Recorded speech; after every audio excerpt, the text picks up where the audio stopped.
Assalamualaikum warahmatullahi wabarakatuh. Waalaikumsalam warahmatullahi wabarakatuh. Good morning everyone. Thank you to our lecturer Ms. Rika Nur Hidayah, the instructor of the Introduction to Management Course, and all of our classmates who are present today. We from Group 3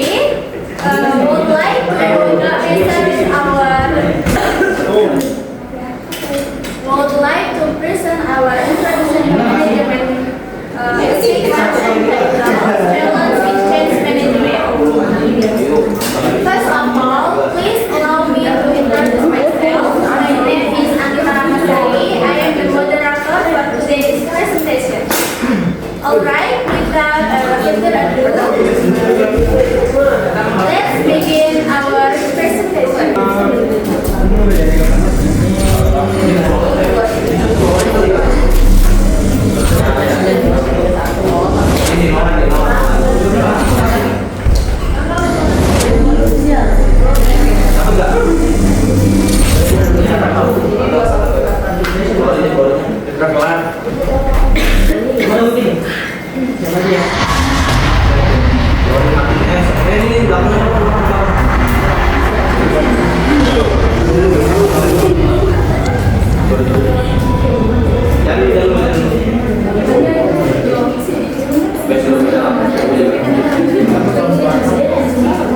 Ini orang di rumah kamu ya di situ apa?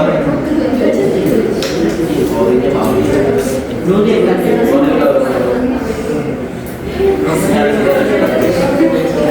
Atau Alhamdulillah Kasani Hidayah. The time and test are yours.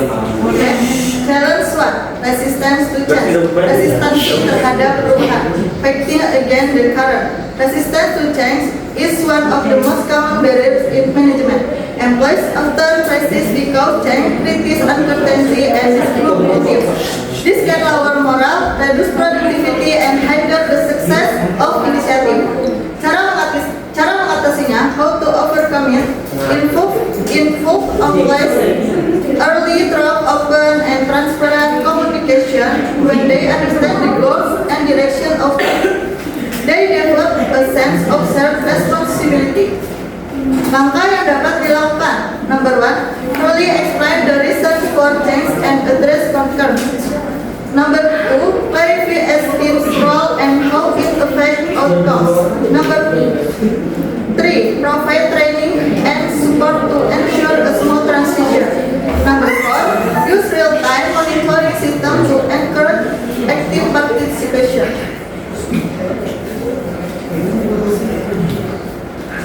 Tantangan kedua, kepemimpinan atau peran sang kapten. Pemimpin yang lemah ibarat kapal tanpa arah. Jika pemimpin tidak berkomunikasi atau mendukung perubahan, maka organisasi akan kehilangan fokus dan mudah gagal.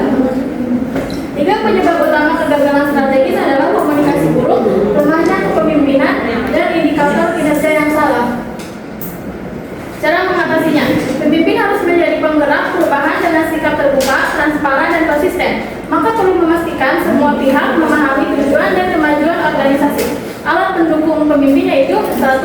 Peta strategis, memvisualisasikan hubungan antara tujuan dan inisiatif.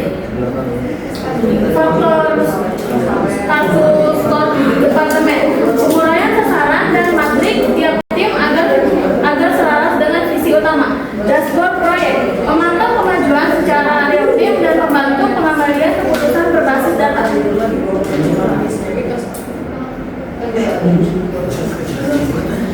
Tantangan ketiga, komunikasi yang buruk, bagus, dan keputusan yang tidak jelas dapat menyebabkan kebingungan, salah demo, aksir, dan hilangnya motivasi di antara karyawan. Komunikasi yang buruk meningkatkan risiko kesalahan dan penurunan kinerja.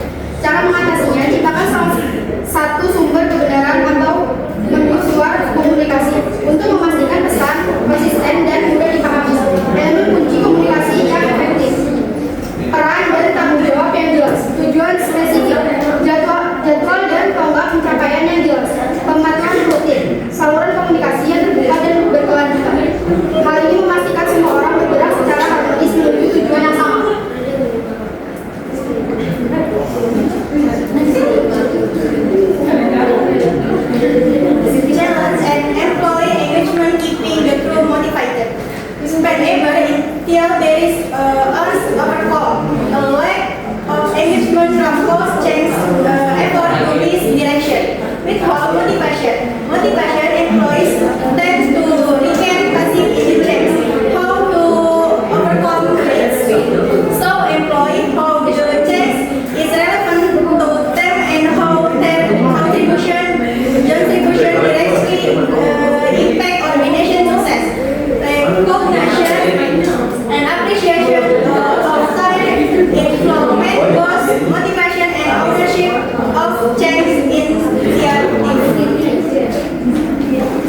vision on track toward its ultimate goal.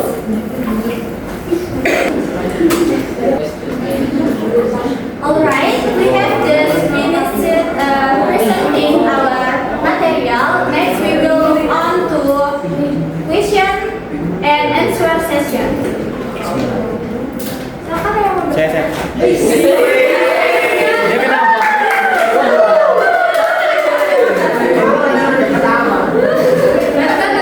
Udah nggak jadi ya? Dalam bahasa Inggris. Pakai bahasa Inggris deh. Udah cari ChatGPT. Pakai bahasa Inggris. Banyak. Pakai bahasa Inggris. Jelaskan apa yang dimaksud dengan strategi MAP sebagai alat kepemimpinan.